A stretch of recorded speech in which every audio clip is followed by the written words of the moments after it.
الحمد لله وكفى والصلاة والسلام على من اصطفى أما بعد. أعوذ بالله من الشيطان الرجيم. بسم الله الرحمن الرحيم. يا قوم استغفروا ربكم إنه كان غفارا يرسل السماء عليكم مدرارا. صدق الله مولانا العظيم.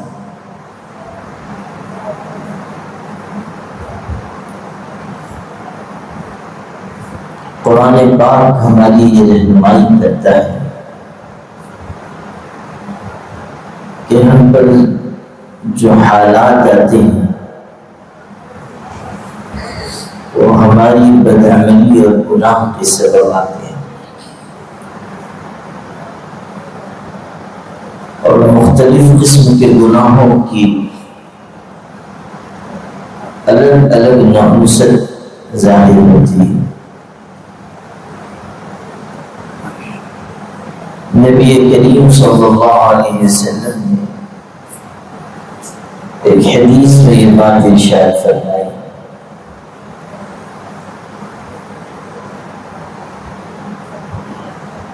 کہ جب لوگ زکوٰۃ روکتے ہیں تو اللہ تعالیٰ ان سے بارش روک دیتا ہے۔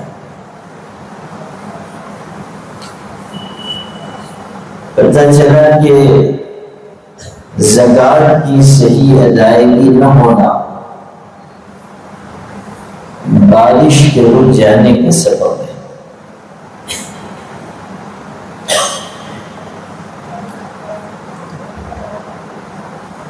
اور زکوٰۃ کی ادائیگی کے صحیح ہونے کے لیے دو باتیں ضروری ہیں۔ ایک تو یہ کہ زکوٰۃ بالکل درست نکالی جائے، پوری طرح انسان اپنے مال اسباب کا حساب کر کے پھر زکوٰۃ نکالے، اور دوسری یہ کہ اس کو اس کے مستحق تک پہنچائے۔ اگر ایسے شخص کو زکوٰۃ دی جا رہی ہے جو زکوٰۃ کا حقدار نہیں ہے، زکوٰۃ ادا نہیں، صحیح طریقے سے زکوٰۃ نکالنا اور پھر اس کو اس کے مستحق تک پہنچانا، دونوں بات ضروری ہے۔ لوگ اندازے سے زکوٰۃ نکال دیتے اور بغیر تحقیق کے مانگنے والوں کو دے دیتے، دونوں باتیں صحیح ہیں۔ اور کچھ ایسے ہیں جن کو زکوٰۃ دینا بہت بوجھ معلوم ہوتا ہے، کنجوسی کرتے ہیں، ہیلے بہانے اختیار کرتے ہیں۔ سال ختم ہونے کے قریب ہوا تو زمین جو ہے جو ان کے نام پر ہے بیوی کے نام پر کرتی، اس لیے کہ زکوٰۃ کے واجب ہونے کے لیے سال گزرنا ضروری ہے، اور جب ملکیت تبدیل ہو گئی تو زکوٰۃ واجب نہیں ہوئی، ہیلا اور بہانہ اختیار کرتے۔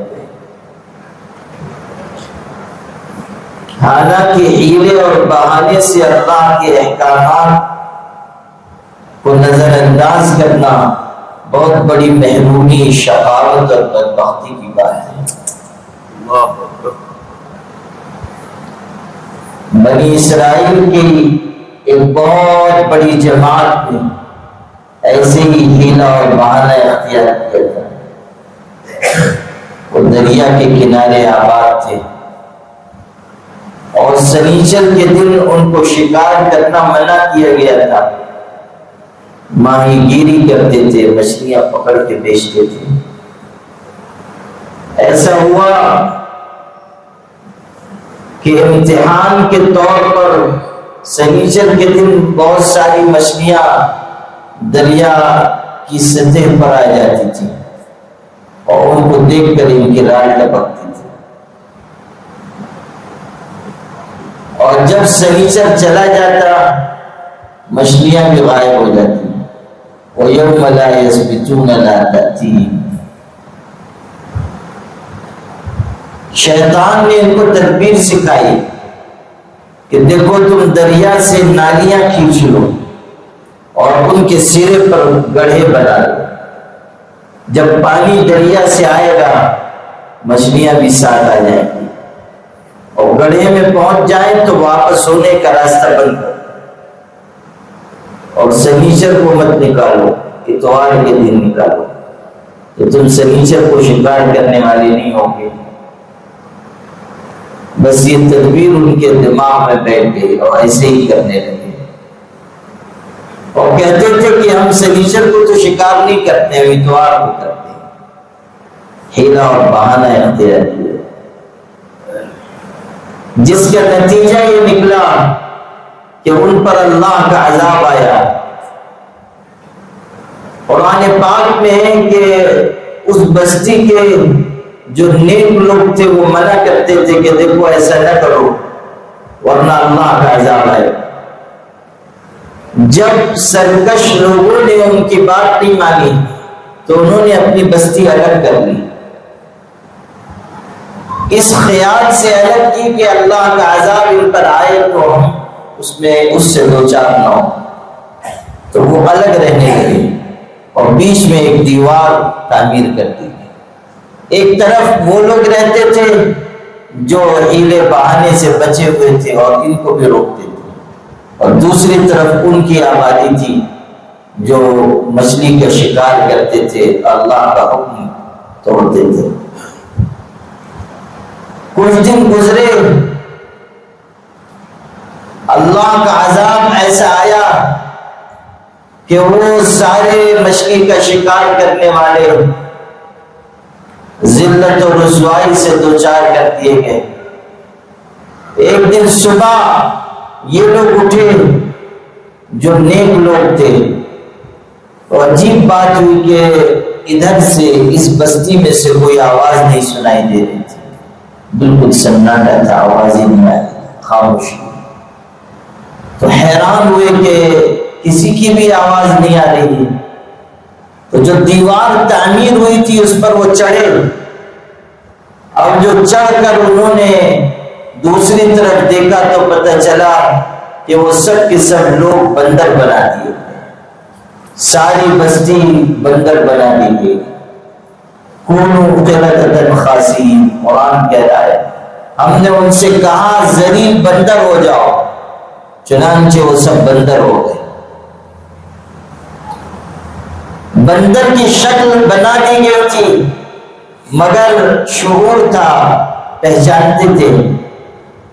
اور یہ لوگ جو منع کرتے تھے ان کو دیکھتے تھے تو روتے تھے، گویا کہ افسوس کا اظہار کرتے تھے کہ تم نے ہم کو منع کیا مگر ہم نے مانا نہیں. اور نتیجہ یہ کہ تباہ ہو گئے. اللہ. تو ہیلے اور بہانے سے اگر کوئی آدمی اللہ کے احکامات کو توڑے گا تو ذلت و رسوائی سے دوچار ہو جائے گا. زکوٰۃ کے سلسلے میں اگر بخل اور کنجوسی اختیار کی جائے گی اللہ کا عذاب آئے گا. آدمی کو مال جوڑ جوڑ کر نہیں رکھنا چاہیے. مال کا مصرف ہے کہ وہ اللہ کی راہ میں خرچ کیا جائے. ایک بزرگ فرماتے تھے کہ انسان مال نہ خرچ کرنے والا انسان جب مرتا ہے تو اس پر دو مصیبتیں آتی ہیں. بہت گہری اور نصیحت کی بات ہے. ارشاد فرمایا کہ جب مال خرچ نہ کرنے والا مرتا ہے اس پر دو بڑی مصیبتیں آتی ہیں، اور ایسی مصیبتیں جو پہلے کبھی نہیں آئی. ایک مصیبت تو یہ کہ وہ اپنا سارا مال چھوڑ کر چلا جاتا ہے، اور دوسری مصیبت یہ کہ اس سارے مال کا اس سے حساب لیا جائے. سارا مال چھوڑ کر چلا گیا، کوئی ایک پیسہ ایک آنا اسباب ساز و سامان میں سے کوئی ایک چیز ساتھ نہیں گئی۔ نبی کریم صلی اللہ علیہ وسلم نے ایک موقع پر یہ آیتیں تلاوت کی، الہاکم التکاثر حتی زرتم المقابر، مال و اولاد کی کثرت نے تم کو دھوکے میں ڈال دیا، یہاں تک کہ تم قبرستانوں میں بھی جاتے ہو تو یہی دنیا کے تذکرے، غفلت کی باتیں، مال و اسباب کا ذکر کرتے ہو، فخر اور کبر کا اظہار کرتے ہو، ہم بڑے ہیں، ہم ایسے ہیں، ہم ویسے ہیں۔ یہ آیتیں پڑھ کر حضور نے ارشاد فرمایا، آدم کا بیٹا کہتا ہے میرا مال میرا مال، تیرا کون سا مال جو تو نے کھایا کھا کر ختم کر دیا، جو پہنا پہن کر پرانا کر دیا، اور تیرا مال تو وہ ہے جو تو نے اللہ کے راستے میں دیا اور محفوظ کر دیا۔ مال وہ ہے جو اللہ کی راہ میں دیا جائے۔ تو زکوٰۃ اگر صحیح طریقے سے ادا نہیں کی جائے گی، بارش روک لی جائے گی۔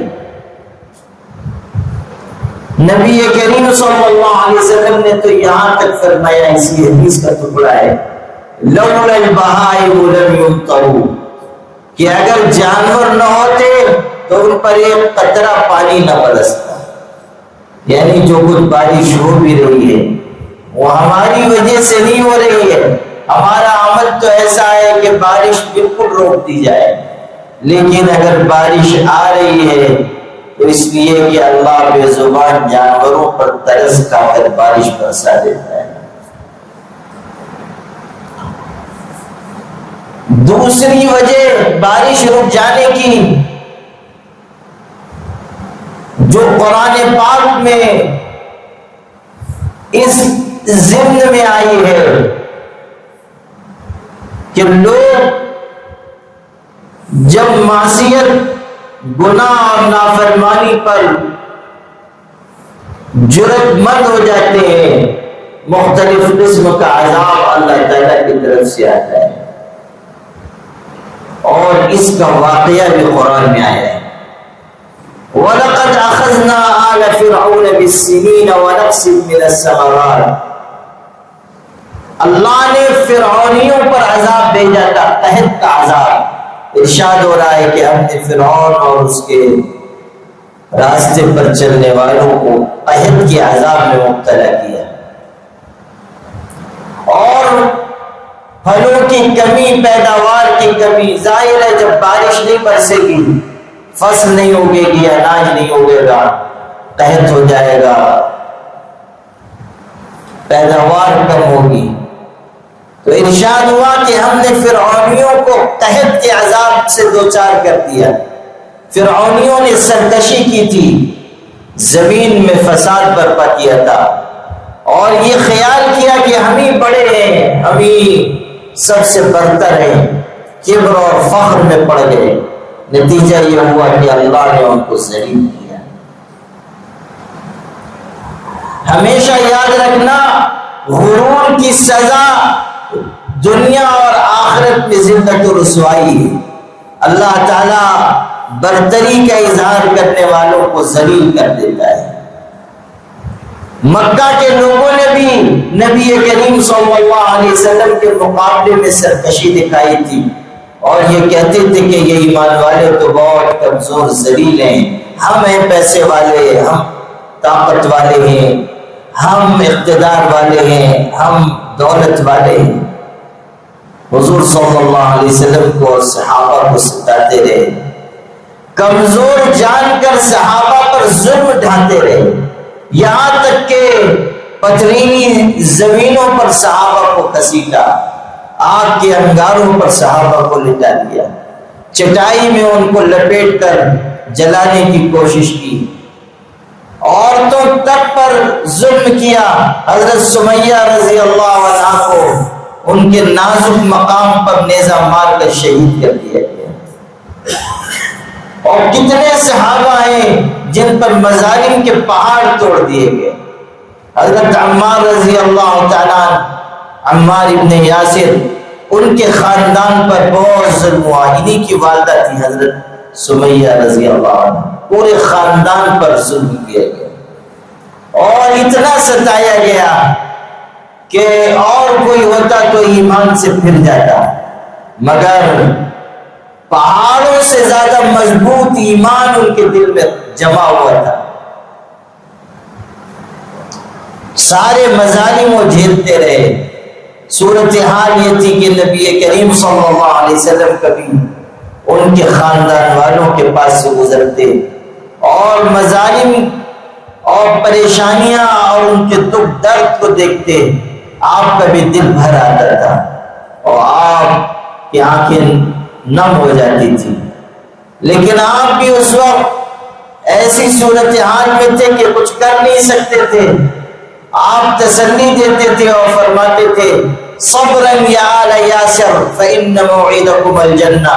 اے یاسر کے گھر والوں صبر کرو، جنت تمہارا انتظار کر رہی ہے. آج صبر کر لو، کل اللہ کے ہاں تم کو اس کا اجر ملے گا. صبراً یا آل یاسر فإن موعدکم الجنہ. تو کس قدر ظلم کیا مکہ کے لوگوں نے. جب ان کا ظلم حد سے بڑھا تب نبی کریم صلی اللہ علیہ وسلم نے ان کے خلاف بددعا کی اور یہ اللہ سے یہ عرض کیا کہ اللہ جیسے یوسف علیہ السلام کے زمانے میں قحط آیا تھا ویسے ہی قحط ان مکہ کے لوگوں پر مسلط فرما. چنانچہ ان پر قحط آیا، بارش روک لی گئی، خشک سالی پھیل گئی اور صورتحال یہ ہوئی کہ وہ لوگ جو بڑی بڑی باتیں کرتے تھے، دعوے کرتے تھے، کمزور مسلمانوں کو ستاتے تھے، ان کی حالت یہ ہو گئی کہ وہ چمڑے کھانے پر مجبور ہو گئے، یہاں تک کہ مردار کی ہڈیاں تک چبا گئے. کوئی چیز ان کو کھانے کے لیے میسر نہیں تھی. تو جب غرور کیا جاتا ہے تو بارش اللہ روکتا ہے اور قحط کا عذاب، خشک سالی کا عذاب اللہ تعالیٰ مسلط کر دیتا ہے. انسان کو عاجزی اختیار کرنی چاہیے. قرآن میں آیا ہے فلولا اذ جاءهم بأسنا تضرعوا ولكن قست قلوبهم وزين لهم الشيطان اعمالهم. قرآن کہہ رہا ہے کہ جب ان لوگوں پر اللہ کا عذاب آیا تو کیوں نہیں اللہ کے آگے جھک گئے، عاجزی کرنے لگے، گڑ گڑانے لگے، اللہ کے آگے رونے لگے. کیوں ایسا انہوں نے نہیں کیا؟ ان کی حالت تو یہ ہوئی ولیکن قست قلوبهم، ان کے دل پتھر کے ہو گئے اور بہت سخت دل ہو گئے اور شیطان نے ان کی نگاہ میں ان کے برے اعمال کو خوشنما بنا دیا. نتیجہ یہ ہے کہ بجائے عذاب کی وجہ سے جھکنے کے اور اکڑ گئے، اللہ تعالیٰ کے آگے عاجزی اختیار نہیں کی. تو جب کبر اور فخر اور غرور پیدا ہوتا ہے تب اللہ تعالیٰ خشک سالی کا عذاب مسلط کرتا ہے. پھر یہ بات بھی بتائی گئی کہ جب ناپ تول میں کمی کی جاتی ہے اللہ تعالیٰ کا عذاب آتا ہے، بارش روکی جاتی ہے. ایک حدیث میں نبی کریم صلی اللہ علیہ وسلم نے فرمایا، صحابہ سے کہہ رہے تھے کہ او ایمان والو، جب 5 قسم کے اعمال تمہارے اندر پیدا ہوں گے تو پھر تم پر بلا آئے گی، مصیبت آئے گی. اور آپ نے ساتھ ہی یہ کہا کہ اللہ کرے تم پر وہ بلائیں، وہ مصیبتیں نہ آئیں. اور 5 چیزیں آپ نے گنائی. ان میں سے ایک چیز آپ نے یہ بیان فرمائی کہ جب ناپ تول میں کمی کی جاتی ہے تو اللہ تعالیٰ قحط کا عذاب مسلط کر دیتا ہے. پیداوار کی کمی ہوتی ہے جب ناپ تول میں کمی کی جاتی ہے. کسی کا حق ناجائز طریقے سے اگر لیا جا رہا ہے تو پھر اللہ تعالیٰ کی طرف سے عذاب آئے گا. رشوت بھی اسی میں ہے، خیانت بھی اسی میں داخل ہے، چوری کرنا بھی اسی میں داخل ہے، غبن کرنا بھی اسی میں داخل ہے، کسی کی زمین دبا لینا بھی اس میں داخل ہے. وراثت کا مال صحیح طریقے سے تقسیم نہ کرنا یہ بھی اس میں داخل ہے۔ یہ سارے گناہ یا ان میں سے کچھ گناہ اگر ہمارے سماج اور معاشرے میں پائے جائیں گے، اللہ تعالیٰ بارش کو روک دے گا، اور پھر لوگ دعائیں بھی مانگیں گے، دعائیں قبول نہیں کی جائیں گی۔ ہمیشہ یاد رکھیے کہ جب علی الاعلان گناہ کیے جاتے ہیں تو اللہ تعالیٰ سب کے اوپر مصیبت ڈال دیتا ہے۔ حضرت عمر ابن عبدالعزیز رحمۃ اللہ علیہ ارشاد فرماتے تھے، لوگوں سنو، اللہ تعالیٰ چند خاص لوگوں کے گناہ کی وجہ سے عام لوگوں کو عذاب نہیں دیتا، عام لوگوں پر مصیبت نہیں لاتا۔ ہاں جب گناہ کھلم کھلا کیا جانے لگ جاتا ہے تب اللہ سب پر عذاب نہیں دیتا ہے۔ جب گناہ اعلانیہ طریقے پر کیا جانے لگتا ہے تو پھر اللہ سارے معاشرے کو، ساری بستی کو، ساری قوم کو عذاب سے دوچار کرتا ہے۔ جب لوگ ظلم کریں گے، رشوت لیں گے، دیں گے، زمینیں دبا لیں گے، حق ادا نہیں کریں گے، وراثت کا مال صحیح طریقے سے تقسیم نہیں کریں گے، تب اللہ تعالیٰ کی طرف سے بارش روکی جائے گی، اور بارش رکے گی تو سب پریشان ہوں گے۔ حضرت مجاہد رحمۃ اللہ علیہ تابعی گزرے ہیں، بڑے مفسر قرآن تھے۔ ایک موقع پر انہوں نے یہ ارشاد فرمایا کہ لوگوں، جب بارش رک جاتی ہے تو جو جانور ہیں، چوپائے ہیں، وہ اولاد آدم کو لعنت بھیجتے ہیں، اولاد آدم پر ملامت کرتے ہیں اور کہتے ہیں ھذا بشؤم معصیت ابن آدم، کہ اگر بارش رکی ہے تو یہ آدم کے بیٹے کے گناہ کی نحوست کی وجہ سے، ھذا بشؤم معصیت ابن آدم۔ اسی طرح حضرت اکرمہ رضی اللہ تعالیٰ عنہ سے بھی نقل کیا گیا ہے کہ جب گناہ اور نافرمانی کی کثرت ہوتی ہے اور اللہ تعالیٰ بارش کو روک دیتا ہے اور سب تکلیف میں اور مصیبت میں آ جاتے ہیں، تو کیڑے مکوڑے، جانور، یہاں تک کہ بچھو جو زہریلا جانور ہے، بچھو اور نجاست کا کیڑا، یہ سب بھی اولاد آدم پر لعنت بھیجتے اور کہتے ہیں کہ اگر تم گناہ نہ کرتے تو ہم پر یہ مصیبت نہ آتی، اگر تم ایسی بری حرکتیں نہ کرتے تو ہم پر یہ برا وقت نہ آتا۔ میرے بھائیوں، ہمیشہ یاد رکھنا کہ اللہ تعالیٰ رحیم و کریم ہے، وہ اپنے بندوں پر ہمیشہ اپنے الطاف و کرم کی بارش برساتا ہے، لیکن جب انسان، اللہ کے بندے سرکشی میں حد سے بڑھنے لگ جاتے ہیں، بغاوت کرتے ہیں، تب پھر اللہ کا عذاب آتا ہے، اور اللہ تعالیٰ اس لیے کچھ ہلکا عذاب بھیجتا ہے تاکہ بندے لوٹ جائیں، اللہ کی طرف رجوع کریں، توبہ استغفار کریں، اللہ کے آگے جھک جائیں۔ اسی کا حکم ہوا یا قوم استغفروا ربکم، اللہ سے مغفرت مانگو، اللہ تعالیٰ کے آگے گڑ گڑاؤ اور عاجزی کرو۔ اگر تم مغفرت طلب کرو گے اللہ تعالیٰ موسلا دھار بارش برسائے۔ ہم سے اس بات کا مطالبہ ہے کہ ہم اللہ کی طرف رجوع کریں، اپنے گناہوں پر ندامت اور پشیمانی کے ساتھ شریعت کے احکامات پر عمل کریں، اللہ کے راستے میں خرچ کرنے والے بنے، زکوٰۃ کی صحیح طریقے سے ادائیگی کریں، زکوٰۃ کے علاوہ بھی خرچ کریں۔ خرچ کرنے سے اللہ مال میں اور اضافہ کرتا ہے، برکات سے مالا مال کرتا ہے۔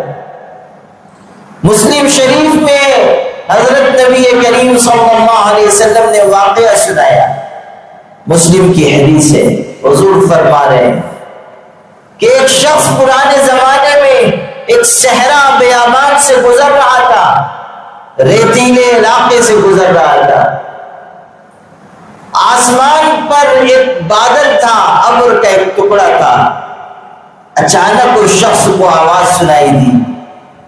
بادل سے کوئی کہہ رہا ہے، بادل سے کہہ رہا ہے اسقی حدیقۃ فلان، جاؤ فلاں انسان کے باغ کو سیراب کر دو، فلاں شخص کے باغ کو جا کر سیراب کر دو. جب اس نے یہ سنا حیران ہوا، اور عجیب بات یہ ہوئی کہ جب یہ آواز سنائی دی تو وہ بادل، وہ ابر کا ٹکڑا چل پڑا، یہ بھی اس کے ساتھ ساتھ چلا. ایک جگہ جا کر وہ بادل برس گیا، اور ایسی جگہ تھی جہاں پتھر ہی پتھر تھے، وہاں جا کر وہ بادل برسا، اور وہاں سے پانی اکٹھا ہو کر ایک چشمے کی شکل میں بڑھا.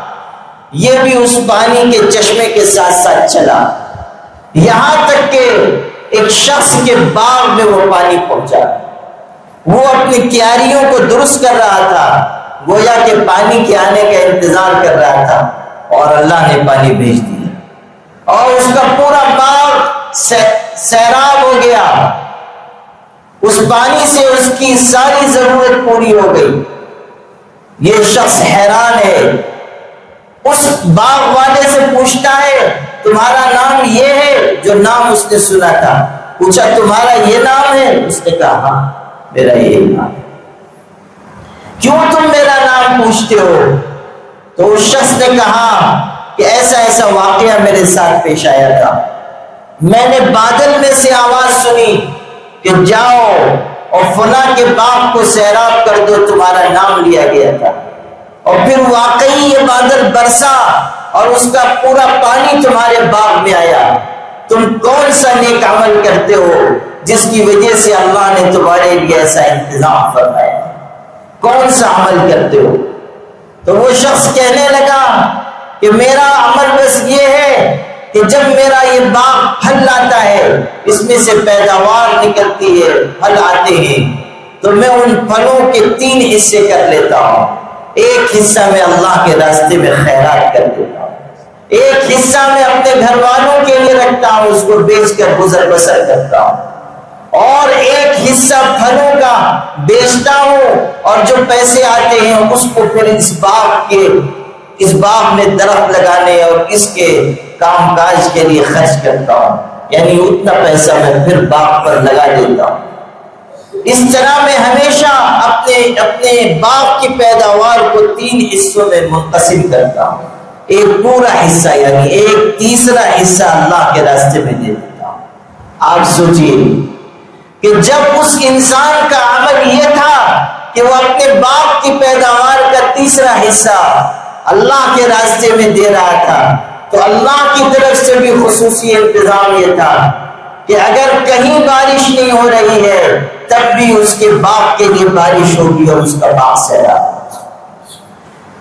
میرے بھائیوں، یہی چیز ہمارے آپ کے سیکھنے، سمجھنے اور عمل کرنے کی ہے کہ ہم اللہ کی طرف رجوع کریں، اللہ کے راستے میں خرچ کریں، صدقہ خیرات دیں، توبہ استغفار کریں، ظلم سے باز آ جائیں، کسی کا مال نہ دبائیں، خیانت نہ کریں، کسی کو تکلیف نہ پہنچائیں، فخر، کبر اور غرور سے بچیں، عاجزی اختیار کریں. وَعِبَادُ الرَّحْمَنِ الَّذِينَ يَمْشُونَ عَلَى الْأَرْضِ هَوْنًا، رحمان کے بندے وہ ہیں زمین پر آہستگی سے چلتے ہیں، یعنی ان کی رفتار میں بھی عاجزی ہے اور ان کے کردار میں بھی عاجزی ہے، ان کے دل میں بھی عاجزی ہے اور ان کے حرکات و سکنات میں بھی عاجزی ہے. عاجزی اللہ کو پسند ہے، فخر اور غرور اللہ تعالیٰ کی نگاہ میں ناپسندیدہ چیز ہے. ان اللہ لا يحب كل مختال فخور، اللہ تعالیٰ فخر کرنے والوں کو، شیخی بگاڑنے والوں کو، غرور کرنے والوں کو پسند نہیں کرتا. تو میرے بھائیوں، اس وقت جو ہم سے بارش رکی ہوئی ہے، یہ اللہ تعالیٰ کی طرف سے ہمارے لیے ایک تعزیہ عبرت نصیحت ہے کہ ہم اللہ کی طرف رجوع کرنے والے بنیں اور اللہ کو راضی کرنے کی کوشش کریں۔ وآخر دعوانا الحمدللہ۔